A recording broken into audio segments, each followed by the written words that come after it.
কি করবেন এই টাকা দিয়ে? যদি কবর নিয়ে যেতে পারেন, আখেরাতে কাজে লাগে, তাহলে তো এটা ব্যাপার ছিল। তা তো পারবেন না।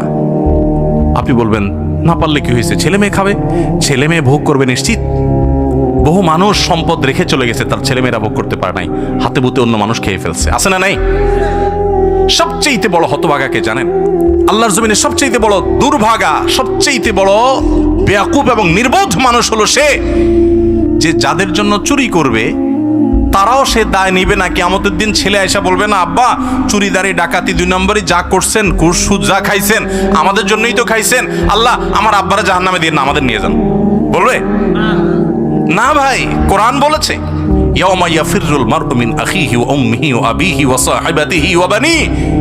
সন্তান বাপকে দেখে মাকে দেখে পালাবে, যে না জানি আজকে কোনো কিছুর জন্য ধরে। সবাই ইয়ানফসি করবে। যাদের জন্য চুরি করবেন ওরাও দায় নিবে না। আপনার মতো নির্বোধ কে হতে পারে?